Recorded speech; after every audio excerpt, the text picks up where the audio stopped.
Olá, bom dia. Está começando mais uma edição do Acontece Agora com as principais notícias desta terça-feira. Agora são 11 horas da manhã, pelo horário de Brasília.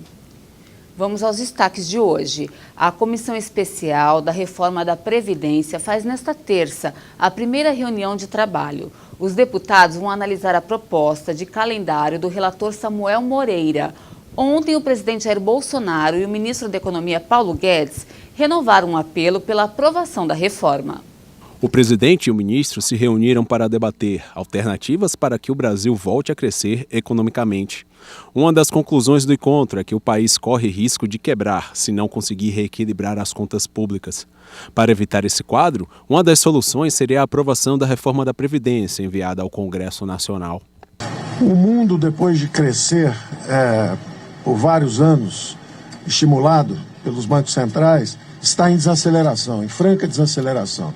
E o Brasil, ao contrário, o Brasil que era prisioneiro de uma armadilha de baixo crescimento dos últimos 10 anos, em 0,5% ao ano, vai recuperar o seu crescimento econômico pelo caminho das reformas. Outra alternativa, se o Brasil continuar tendo déficit ano a ano, é imprimir moeda, né, Paulo Guedes? Eu acho que se for imprimir moeda, você sabe o que vem atrás, vem a inflação. Outro é conseguir empréstimo aí fora. Será que querem emprestar para nós ou com que taxa de juros? Nós não temos outra alternativa. A reforma da Previdência é o primeiro grande passo para nós conseguirmos aqui a nossa liberdade econômica. Bolsonaro também negou que o governo esteja dividido e disse que a cúpula governista foi orientada a pensar bem antes de dar declarações. De acordo com a origem do problema, a melhor resposta é ficar quieto. Essa orientação que eu tenho falado, porque temos coisas muito mais importantes para discutir no Brasil. Aqueles que, porventura, não têm um tato político, estão pagando um preço junto à mídia. Agora, não existe grupo de militares, nem grupo de olavos aqui. Tudo é um time só. O leilão dos ativos da Avianca, que aconteceria hoje, foi suspenso pela Justiça de São Paulo. A decisão atende a um pedido feito por uma empresa que atua com serviços de logística em aeroportos. Ela disse ser credora de 17 milhões de reais e alega que o plano de recuperação judicial da Avianca é baseado na transferência de direitos de pouso e decolagem em certos aeroportos, o que é proibido por lei. A Agência Nacional de Aviação Civil, a ANAC, também alegou ser contrária a essa venda, como se fizessem parte do ativo da empresa. E agora vamos mudar um pouquinho de assunto e conferir a previsão do tempo completa para todo o país.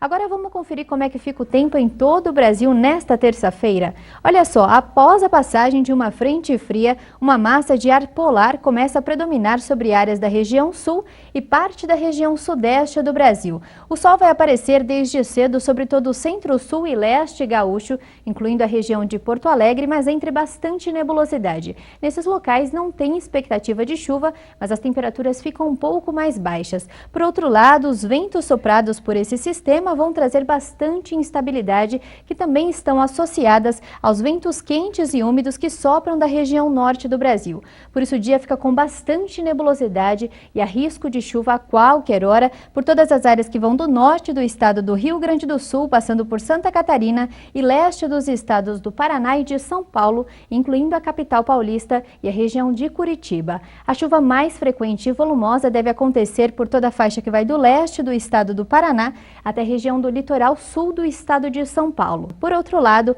uma massa de ar seco continua predominando sobre praticamente todo o interior da região nordeste do Brasil e também sobre a região de Aracaju. Também não chove sobre a região do Tocantins e áreas do extremo sul do estado do Pará. Agora vamos dar uma olhadinha nas temperaturas sobre o Brasil. Olha só, na região da Grande São Paulo, o dia começa com temperatura de 18 graus, a máxima é de 25 graus. Em Curitiba, o dia começa com 17, a temperatura máxima é de 23 graus. E em Natal, a mínima é de 23, a máxima é de 30 graus. E para acompanhar as temperaturas na sua cidade, é só acessar o site da Climatempo. No destaque internacional, o autodeclarado presidente interino da Venezuela, Juan Guaidó, conversou com os jornalistas. Ele se mostrou otimista de que uma mudança de governo no país está muito perto de acontecer. O líder opositor revelou que gente comprometida com a revolta militar contra o governo de Nicolás Maduro na terça-feira passada não cumpriu o que acertou. Houve gente que faltou cumprir. Isso não quer dizer que não o farão em breve. Por isso, quando eu dizia dias atrás em uma entrevista, estamos esperando que muitos mais cumpram com sua palavra, com seu país. Como já é óbvio hoje, há um descontentamento generalizado do qual não escapam as Forças Armadas. Na terça-feira passada, Guaidó e seu partidário Leopoldo Lopes lideraram uma tentativa de revolta à frente de um reduzido grupo de militares na base aérea de La Carlota, em Caracas. Mas seu apelo às Forças Armadas para que se somassem à revolta não se concretizou e 25 militares rebeldes pediram asilo na Embaixada do Brasil, enquanto Lopes se refugiou na residência do embaixador espanhol em Caracas. Guaidó, reconhecido como presidente interino da Venezuela por mais de 50 países, avaliou que a debilidade de Maduro vai gerar em breve uma mudança do governo.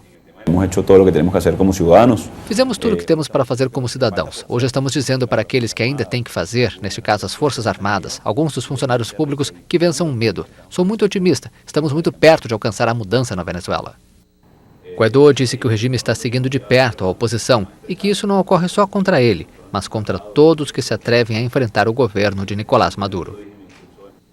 E hoje eu vou encerrar falando sobre o café da manhã. Muita gente usa a desculpa do dia a dia corrido para pular essa refeição. Mas você sabia que esse hábito não faz nenhum bem à saúde, principalmente a do coração? Vamos conferir na reportagem. O Ricardo tem uma vida corrida. Ele é locutor e muitas vezes fica 6 horas trabalhando direto. E para aguentar essa rotina, não pense que ele toma um farto café da manhã de rei. É só um café preto e nada mais. Por que você não toma café? Eu não tenho esse costume. Eu levanto, tomo banho. Às vezes um copo de café, antes nem isso era água. E ia trabalhar. Eu não gosto de comer de manhã, não tenho interesse. Não sinto fome, não sinto vontade. Então só um café ou às vezes uma água e vou embora. Aí eu vou comer lá por umas 3 horas da tarde. Pular o café da manhã pode ser perigoso. Pelo menos é o que diz um estudo da Sociedade Norte-Americana de Cardiologia. Se você vive num ritmo acelerado, é bom rever os hábitos. Um jornal especializado em saúde dos Estados Unidos divulgou uma pesquisa que mostra as consequências de pular o café da manhã.